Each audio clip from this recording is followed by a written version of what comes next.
Podástico. Podástico. Hip hip aí, meninos e meninas, começando mais uma edição do Podástico aqui pelo seu do Sol TV canal e todas as mídias, Spotify, Deezer e onde mais você estiver ouvindo a gente, Twitch TV, aqui do Sol. Hoje a gente está em Power Trio. Eu vou primeiro saber quem está com a gente hoje aqui, que na verdade já vou falar, é Caio Vitoriano e Atalígia Lima, nesse Power Trio de hoje. Hoje é uma revista por aqui, muitas coisas para comentar. Eu vou passar para eles e daqui a pouco eu abro essa revista para vocês. E aí, Atalígia, boa noite, boa tarde, bom dia. Bom dia, boa tarde, boa noite, ouvintes do Podástico, Foca, Caio, galerinha. É um prazer mais uma vez estar aqui nessa mesa de bar virtual, que a gente queria que fosse real, mas não é, e tá cada um em um lugar do mundo, então dificulta bastante as coisas, mas enfim, era só para dar um oi. Oi, galera. Oba, oba, boa tarde, bom dia, boa noite, em todos os momentos, em todas as horas. Estamos aqui, eu estou jogando aqui nas 11, estou participando aqui também de uma live, que eu vou participar de um júri de design em breve. Estamos apresentando essa categoria de design gráfico. E aí, é isso. A meus amigos de banca, um beijo, Lígia, um beijo, Foca. Estamos prontos para essa viagem louca. Caio sempre muito chique e disputado, né? Adoro. O Podástico começou naquele pequeno intervalo ali entre começo de pandemia, a gente entender mais ou menos como as coisas iam acontecendo. E naquele período a gente teve alguns obituários, né? Hoje a gente está fazendo o Podástico com um sorriso muito amarelo, porque a gente perdeu duas figuras incríveis, né? Da música, da cultura, da comunicação brasileira. Hoje se foi o Rodrigo Rodrigues, um grande cara, um bamba da comunicação, um cara que amava música, viagem, comida. O cara tinha minha idade, 45, né? Eu tô fazendo 46, mas ainda tenho 45. E eu fiquei muito tocado com o falecimento do Rodrigo Rodrigues e num misto de raiva, porque dá a impressão que dá que só os bons é que vão embora, né? No meio dessa confusão. Fiquei um pouco triste também, por motivos óbvios, um cara incrível que se encantou. E o terceiro sentimento é um sentimento de medo, né? De saber da história dele, né? Um cara que tava com Covid 15 dias e há 15 dias, e sei lá, no 12º, 13º dia, foi que o Covid realmente pegou pesado com ele. O cara teve um AVC, ou seja, muito triste, mas salve grande Rodrigo Rodrigues, grande figura que não vai ser esquecido, porque é um cara emblemático. E hoje também foi o dia da gente assistir a passagem do Renato, né? Do Renato e seus Blue Caps, um dos primeiros roqueiros brasileiros, vários caras, várias pessoas no Facebook mandando mensagem falando sobre ele. Então hoje a gente infelizmente abre com o nosso obituário. Já tinha um tempo que a gente não fazia isso, apesar do Brasil estar numa bizarra fase de quase 1.000 mortos por dia, mas não estava dando motivo para a gente fazer o obituário dessas pessoas mais, né, midiáticas que a gente conhece, que estão indo pela Covid, mas infelizmente esse dia voltou. Se vocês quiserem fazer um comentário aí do Rodrigo Rodrigues e Renato, seus Blue Caps, a gente abre a revista com esse momento meio, né, sorrisinho amarelo, mas que faz parte da vida. Pois é, Foca, um dia realmente de notícias tristes.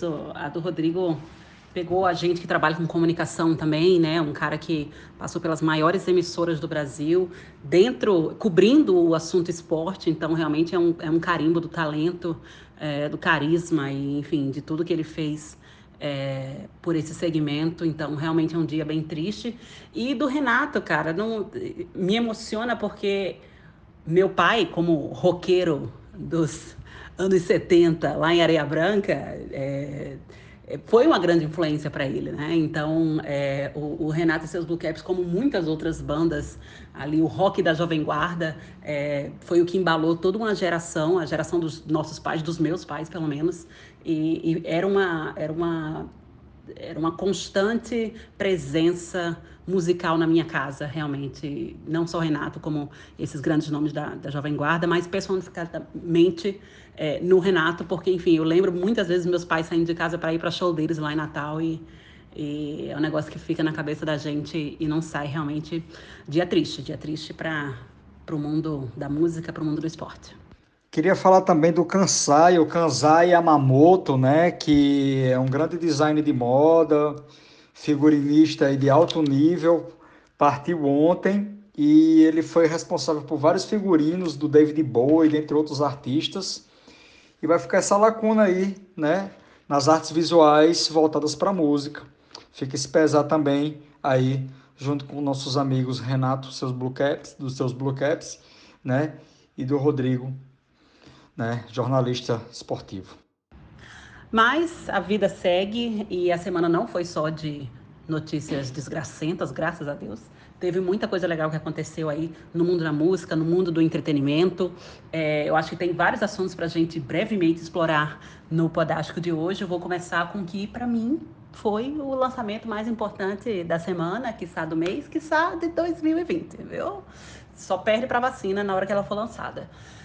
Disco novo, surpresa da Taylor Swift. Folklore, lançado de supetão no final da semana passada.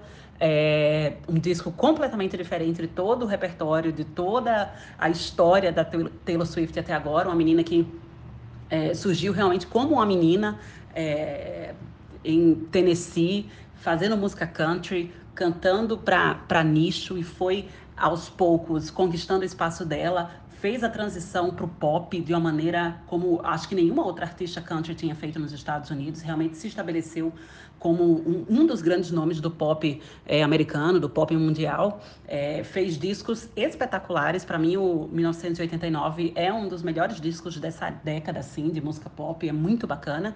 E aí, de supetão, aliás, vamos lá, antes de falar do disco, tinha uma turnê marcada, viria ao Brasil por esses dias, eu tava com o ingresso na mão, então na hora que ela anunciou não vai ter mais turnê, né, rolou aquele luto, rolou aquela tristeza, aquela raiva do micróbio, mas tudo bem.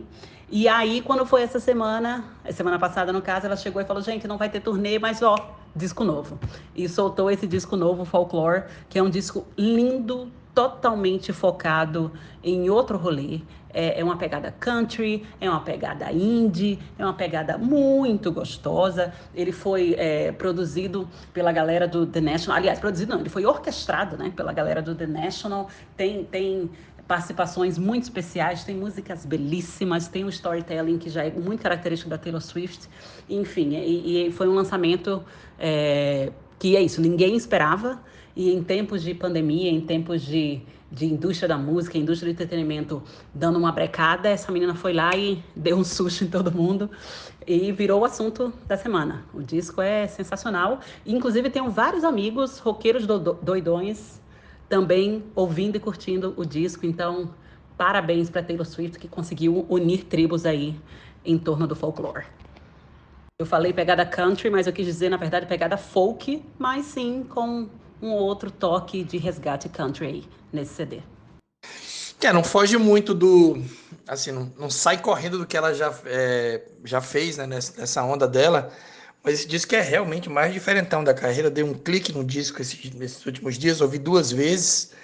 É um disco que tem parcerias com o Bon Iver também, né? Pra quem não sabe, o Bon Iver é um desses caras hypados do indie real, assim, né? Essa orquestração do The National, assim, é uma coisa que leva ela para um lugar no indie aí realmente muito interessante. Ela já tinha feito esse, digamos, uma espécie de expurgo, né, dessa primeiro pedaço da carreira dela, com o doc na Netflix, tá lá na Netflix para ver, que é meio ela se libertando dessa onda conservadora em volta dela e de onde ela nasceu, né, fazendo defesas de várias pautas progressistas que era inviável, né, impensável para uma artista do Tennessee. Então, realmente, Lígia, bem legal esse trabalho da Taylor Swift. E aí, Caio, ouviu ou ainda tá batendo um olho? Eu vou pegar depois de Caio, Lígia, para fazer um comentário sobre uma parada. e aí você vai logo depois, ok? Eu ainda não escutei o disco dela, mas já fui ricocheteado por várias coisas desse disco, né? Eu fiquei curioso, realmente. Você já tinha comentado aqui na nossa resenha aqui no semanal, né? E ainda não vi. Eu gosto do Dessner, né? Que é o cara do The National, que é uma banda bem bacana. Os últimos dois releases deles são fantásticos, né? O Bon Iver, eu vi ele ano passado ao vivo, não é minha praia, mas eu paguei um pau pro show dele, né? Então vou parar para ouvir a Taylor Swift, sim. Esse disco dela aí, Folklore. Então o nome do disco já, né? Meio que já denuncia para onde ela está querendo caminhar. Eu sei que eu fui ricocheteado por uma história que uma crítica do Pitchfork, né, um dos sites mais badalados aí de resenhas, mas bastante crítico, de um crivo bem alto, né, deu uma nota 8, né, pro disco dela, e os fãs ficaram loucos, achando que era nota baixa. Cara, o Pitchfork dá uma nota 8, é uma nota altíssima, né? Então, eu li até um termo que eu achei bastante interessante, que é stan, né? Que é um neologismo de stalker e fã, stan. Então, os fãs mais fervorosos, né, que perseguem o artista e sabem tudo sobre o artista, né, e são também fãs, né, do trabalho do artista, né, não só da vida pessoal, né, enquanto personalidade. E aí ficaram tristes com a nota 8 do Pitchfork. Pelo amor de Deus, nota 8 é muito alta para o site. Vamos ver. Vou escutar ainda, não ouvi. E eu, como sound designer, também vi uma outra matéria, eu acho que foi pelo Tenho Mais Discos Que Amigos, que estava fazendo a comparação da capa do disco dela com as capas de disco de death metal, né? De bandas de metal extremo europeias, que é aquele clima meio bucólico ali, preto e branco. E assim, uma coisa meio sinistra, meio introspectiva. Pois é, Caio. Na verdade, não existe, né, qualquer coisa que a Taylor Swift faça que não gere, sem querer ou por querer, algum tipo de polêmica. Então, a da vez é justamente com relação à capa do álbum e a todo o visual, às fotos que ela postou nas redes sociais. E tem banda já de black metal falando que rolou um plágio. Eu não sei como é que pode ser um plágio, uma foto em preto e branco de uma floresta, mas enfim. Obviamente tinha que ter uma polêmica, tinha que ter uma confusão envolvida aí nessa história. E lógico, só mostra o poder que ela tem de estar incomodando, inclusive, a galera do metal. Outro lance que abalou o mundo da música independente, aí da música indie, da música no geral, na semana passada, foi o babado fortíssimo da Burger Records, né? Que o selo acabou, por um motivo mais bizarro do mundo. Para quem não. Primeiro eu vou contextualizar, depois contar a história. A Burger é um selo da Califórnia, né? Muito voltado para música jovem, música garage rock. Então, muitos artistas do garagem americano passam pela Burger. Eles são muito influentes, muito lifestyle, né? Muito casado ali com o lifestyle da Vans, ali que também é californiana e tudo mais. Então, tem muita influência em bandas como Delcis, Fiddler, Waves, Mac DeMarco, entre outros artistas populares, né, dos Estados Unidos e pelo mundo afora. E a Burger pediu falência semana passada porque a Burger foi denunciada por centenas de meninas sobre assédio, ambiente tóxico de homem, estupro, de gente da Burger, gente das bandas. Foi um babado gigantesco nos Estados Unidos. Num primeiro momento, eles até tentaram mudar um pouco a filosofia da gravadora, tentaram, né, fazer aquele comunicado já fazendo a meia-culpa, assumindo de fato que as coisas aconteciam e tentando mudar, botando uma CEO mulher e tal, mas no outro dia eles já desistiram da ideia e resolveram acabar com a gravadora, pediram down, né, o takedown em todos os discos que estavam nas plataformas digitais e também fecharam loja, fecharam todas as redes sociais. É assim, fiquei triste por isso e ao mesmo tempo já vão tarde, né? Porque esse tipo de ambiente realmente não dá mais para a gente ver acontecer em pleno 2020. Então, uma tremenda lição aí para o mundo da música indie, esse lance da Burja, e a gente fica por aqui, um misto de surpresa com, né? Nossa, ainda bem que esses caras não estão mais ativos, né? Triste. Eu acho que não só no mundo musical, né? Mas no mundo corporativo, ficar atento, que não deixa de ser uma corporação, né? A Burger Records, né? Não deixa de ser uma corporação. E ficar atento também, né?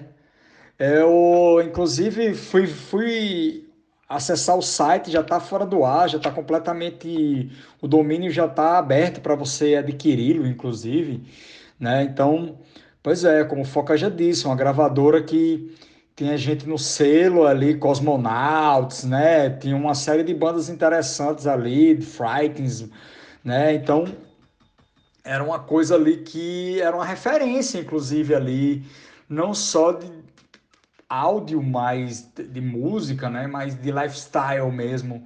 Então, fica aí o pesar, né? Na música independente. Lígia, e o Kanye West, hein, amiga? O que dizer desse camarada? A maconha dele estava estragada, a maconha gourmet. Gente, eu não sei por onde começar. Aliás, eu começo dizendo que eu fiquei zero surpresa com esse anúncio de que ele está se candidatando a ser presidente dos Estados Unidos. Kanye 2020. Essa, na verdade, tinha sido uma ameaça, que eu vou encarar assim, como uma ameaça que ele tinha feito já há alguns anos atrás. Ele é um cara que é super polêmico, digam o que disserem sobre ele ser um gênio da música. Eu, particularmente, não sou muito fã, mas eu acho que a personalidade dele atrapalha muito meu, meu apreço pela obra dele, então eu acho que as coisas acabam se misturando bastante. Mas esse ele já tinha ameaçado anteriormente lançar essa candidatura. Ele é um cara que tem visões bastante confusas, muitas vezes conservadoras. É um cara que gosta do Trump, é um cara que, enfim, tem visões bastante deturpadas sobre problemas e sobre questões do dia a dia, questões da vida americana. Então, chega aí como ele pagando para ver, né? Obviamente, eu não acho que o nome dele vai chegar sequer a cédula de votação. É algo que é muito mais um instante de marketing do que necessariamente uma pretensão política dele, mas mostra que o cara não tem limites, né? Que qualquer coisa tá valendo. E eu acho que o mais engraçado dessa história toda são todos os memes e todas as conversas em torno de Kim Kardashian, primeira-dama também, que eu acho uma história sensacional. É, e a Kris Jenner, que é a mãe da Kim Kardashian, também já se preparando para se mudar para Casa Branca. Enfim, loucuras à parte. Mais uma do Kanye, de novo. Zero surpresa com esse move dele. E vamos ver, né? Se vinga ou não, eu apostaria meu rico dinheirinho que não vinga. Pois é, eu tô com Lígia também. Eu acho que tem uma questão também, né? Só para elucidar para os nossos ouvintes, que a maneira, o formato das eleições norte-americanas, né, estadunidenses, é diferente, né? Então, há várias pré-eleições, né, pré-seleções, até chegar lá na candidatura final. Eu acredito também que o Kanye West também não vinga até lá, beleza? Ele pode ter a força pop que tem, mas ele não chega. Mas, cara, como é que uma pessoa negra apoia Trump, hein, bicho? Como é que é? Assim, eu acho que eu sou muito inocente, acho que eu sou, enfim, não consigo definir isso bem. Eu sei que esse movimento dele todo em relação ao pleito foi justamente numa semana em que ele começou a divulgar que vai lançar, ou lançou, está prestes a terminar um novo trabalho da sua carreira musical, e isso ajudou a fazer o auê dessa promoção também, né? Então, acho que também não teve um movimento aí unicamente em relação à sua vida pública como político, mas também para movimentar a sua questão aí da, do seu novo trabalho aí enquanto músico, né? E também sobre, abriu-se também uma janela sobre umas questões sobre saúde mental, né? Será que ele está com algum tipo de problema? Será que ele sofre de algum tipo de problema em relação a isso, a uma patologia desse sentido, né? Fica esse questionamento aí. O Tribunal da Internet não perdoa, algumas pessoas deram de pau, outras pessoas começaram a questionar alegar essa possível questão aí da saúde mental, que ele devia estar sofrendo de algum problema. Enfim, fica aí no caldeirão do pop mais essa. E essa questão da saúde mental dele, do estado, né, em que ele se encontra, ficou mais evidente nos últimos dias com um tweet storm, né, uma tempestade de tweets que ele soltou, em que ele faz várias denúncias, várias acusações e, enfim, comentários polêmicos. Fala que está há 2 anos tentando se divorciar da mulher dele, da Kim Kardashian, que a Kris Jenner é uma manipuladora, etc. E tudo isso levou a própria Kim Kardashian, dias depois, a se pronunciar também nas redes sociais dela, falando que, enfim, que as pessoas têm que ter paciência. Para ela e para a família dela é muito difícil lidar com a bipolaridade do Kanye, né? Então ela falando abertamente da condição de bipolar dele. Enfim, é um assunto polêmico, é um assunto que chega a ser um pouco triste, mas que tá aí, né? O cara sempre dando o que falar. Pois é, né? Na hora que ele falou aqueles tweets lá para o povo lá das Kardashian lá e tal, dizendo que ela tinha, né, que ela dificultava o lance do casamento, blá blá blá, BBB, no outro dia foi lá, lançou um single. Então fica complicado. Outro assunto que eu separei aqui na minha lista, vocês vão falando de vocês aí, vou botando o meu na roda. É mais um que eu queria ver a opinião de Lígia, porque ela, né? Ela é a pessoa para assuntos pop. Eu caí no doc da Sandy Júnior, né? Eles lançaram um doc da turnê que eles fizeram no ano passado, ali no Globoplay, né? O doc, obviamente, bem chapa branca, mas legal de ver ali o movimento histórico deles, ver um pouco da turnê. Ficou bonito, assim. E uma coisa que eu comentei adicionalmente a ver esse doc da turnê do Sandy Júnior e tal, e tem esse show também, mas o show eu ainda não vi, que é show dessa turnê do ano passado. Possivelmente também não vou ver, mas ok. É que eu também, no Globosat, terminei vendo outros docs e achei todos muito ruins, né? Muito incompletos, faltando coisas importantes na história dos personagens. Docs da Elis Regina, Chacrinha, entre outros, assim. Não sei se vocês já viram, ou você Lígia já viu, ou se quer ver, mas fica aí como dica aqui da revista. Não é o meu predileto da casa, mas é interessante. Doc do Sandy Júnior, lá na Globoplay. Foca, você vai ver o show sim. Você vai ver porque Natália, sua mulher maravilhosa, vai te colocar para ver o show. Vale muito a pena. É um show bonito. É para presentear os fãs da carreira deles, que na verdade essa turnê, né, que eles fizeram no ano passado foi para comemorar 30 anos de carreira, sendo que a Sandy é da minha idade, eu tenho 37 anos. Como é que a pessoa que tem 37 anos tem 30 anos de carreira? Realmente não é para qualquer um. Isso, é bem o que você falou. O documentário é excelente, é dividido em episódios, se não me engano, são 7 ou 8 episódios, porque, enfim, foram 17 anos em que eles tocaram sem parar, e aí tem muita história para ser contada, né? Então, desde os primeiros shows deles, tem imagens nunca antes vistas deles, todos prontinhos, bonitinhos, arrumadinhos para cantar pela primeira vez. Tem toda a trajetória deles, né, dos primeiros CDs, de quando eles passaram a ser figuras né, totalmente midiáticas e presentes na vida das famílias brasileiras. Quando eles foram para a TV, fala do programa do Sandy Júnior, fala dos filmes que eles fizeram, fala de toda a pressão que eles sofreram a vida inteira, da Sandy de ser perfeitinha, do Júnior de definir o que é que ele quer, toda a polêmica em torno da sexualidade dele, enfim. É um documentário que eu achei muito bacana e assim, além de toda a história dele, que não é bem, né, a praia de todo mundo, mas conta um lado muito interessante do que é a produção, né, o trampo mesmo, de montar uma mega turnê.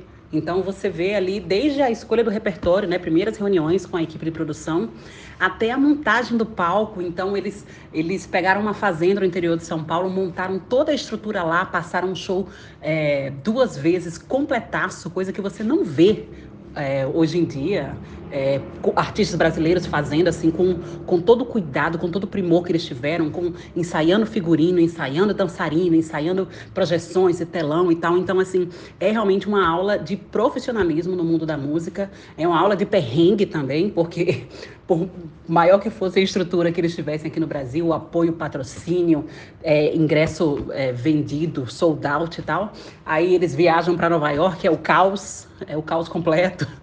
Então, você vê que eles realmente são artistas que merecem realmente o status que eles alcançaram. É um documentário muito bacana e o show também é muito bonito. Assim, é super na minha geração, mas eu tenho que dizer que quem cresceu muito fã de Sandy Júnior na minha casa foi minha irmã, que é 3 anos mais nova que eu. Eu meio que acompanhava, ia por osmose. Eu lembro, inclusive, de um show do Sandy Júnior que eu fui lá em Natal, que a hora que eu mais gostei do show foi quando ela cantou Uninvited, da Alanis Morissette. Foi quando eu olhei em volta e falei, esse momento é meu. E cantei aos berros Uninvited, junto com a Sandy. Mas é um conteúdo que vale muito a pena, realmente. Para fãs e para não fãs também, tanto o documentário quanto o show. O show recomendo abrir um vinho, cantar junto, é muito legal. Infelizmente não vou participar dessa experiência do Sandy Júnior, mas acho que eu vou ver o documentário. Me interesso muito por música, sou um curioso, né, como todos aqui, e acho que eu vou ver o doc. O show eu vou pular, né, mas não é uma dupla de artistas que faz parte do meu background, mas eu reconheço o valor deles, né? E sei aí de toda a onda. Eles tocaram ano passado aqui em Portugal, né? Foi uma comoção, um show em Lisboa e foi uma loucura, né? Teve amigos que vieram de outros países para vê-los, assim, amigos brasileiros que moram em outros países para vê-los, até se encontrou aí. Mas, enfim, eu trago aqui na roda, cara, a nova trilha sonora, que em Portugal a gente chama banda sonora, né? Do novo filme de Sean Penn, que não foi lançado ainda, que vai ser produzido pelo Ed Vedder, e grande elenco aí, né? O Ed Vedder já tinha feito uma trilha sonora pro Sean Penn pro Into the Wild, né? Então aqui é Na Natureza Selvagem no Brasil, aqui em Portugal chama O Lado Selvagem. Tem até na Netflix, para quem não viu ainda, né? A trilha sonora, além do Ed Vedder, vai ter canções de Cat Power, Glenn Hansard, que é um figura que a gente já comentou aqui, né? Uma dica de filme de foca, né? Um irlandês bastante querido aí no mundo da música, né? O nome do filme se chama Flag Day, né? Inspirado num filme que conta uma história de uma mulher, né? E o filme tem a Dylan Penn, que é a filha do Sean Penn, e o Josh Brolin, né? Que é um ator também bastante querido aí, desde o tempo de Os Goonies, né? E é isso. Deixo a bola para vocês aí para comentar em cima, porque são pessoas queridas aí do mundo do pop, né? Ed Vedder, Cat Power, Glenn Hansard e Sean Penn. Só me corrigindo, eu falei que era um filme baseado no filme, mas não, é um filme baseado no livro. O nome da autora é Jennifer Vogel. Só isto para acrescentar. Lígia, eu acabei de me lembrar de um negócio agora que estava aqui na minha lista. Já estamos chegando perto do final aí da nossa revista de hoje, aqui no Podástico. Mas a Pablo Vittar lançou um clipe, né, chamado Rajadão, inclusive uma música bem, né, progressista, assim.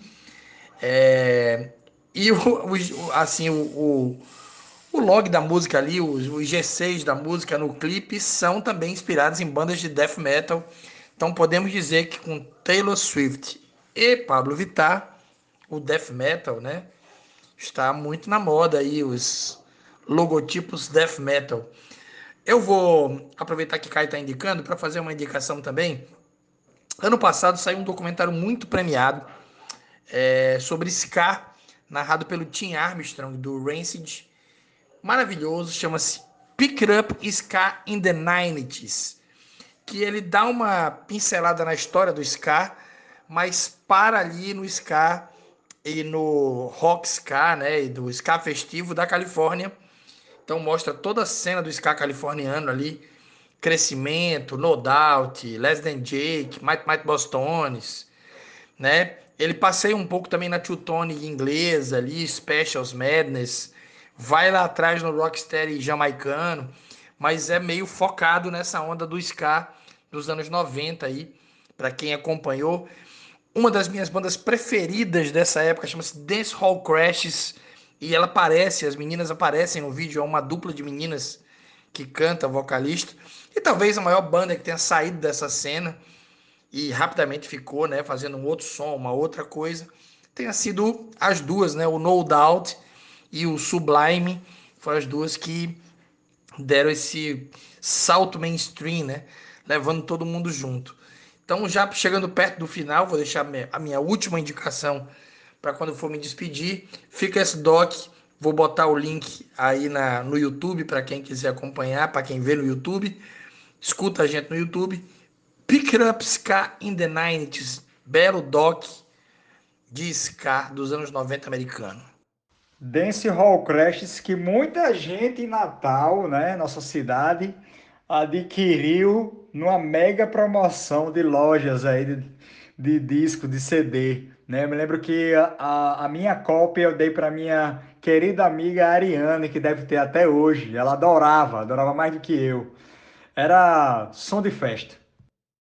Vamos lá, muitos assuntos para ir encerrando. Sobre o que o Caio falou do disco novo, do trabalho novo, né, do Ed Vedder, musicando aí o filme do Champagne, eu acho que se tiver como precedente a trilha sonora de Into the Wild, que até hoje assim é uma das favoritas aqui da casa, a gente pode esperar um belíssimo trabalho.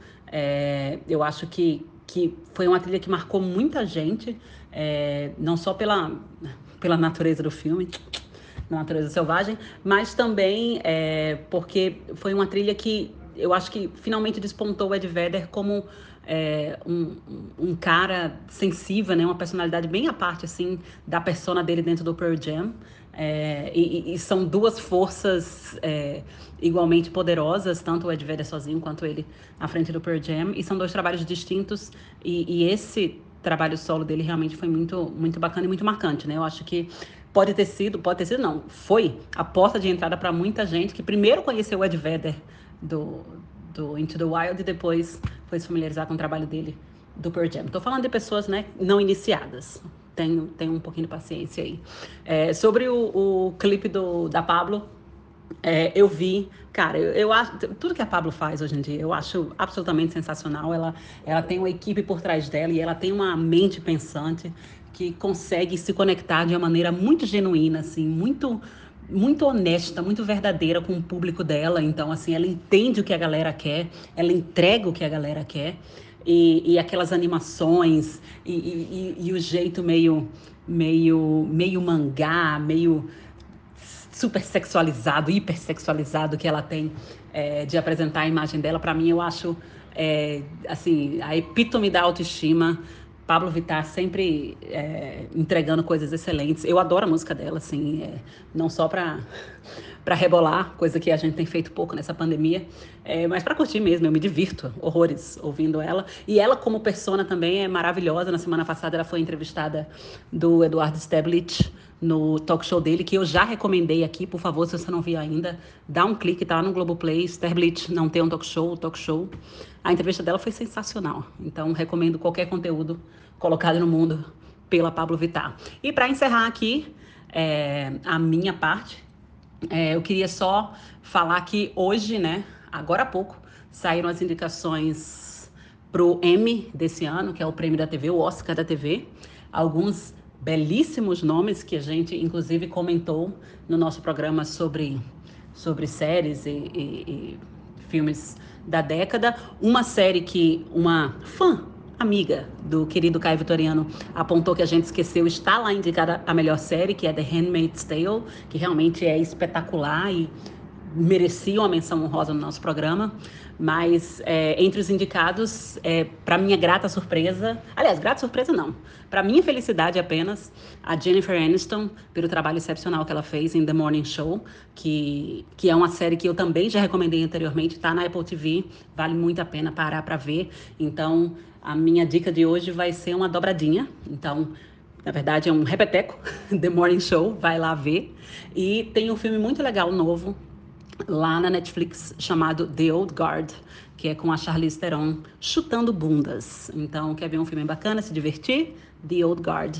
E eu vou ficando por aqui. Beijos, pessoas lindas e maravilhosas. A gente se encontra no próximo Podástico. Lavem as mãos, cuidem-se de si mesmos. E um beijo.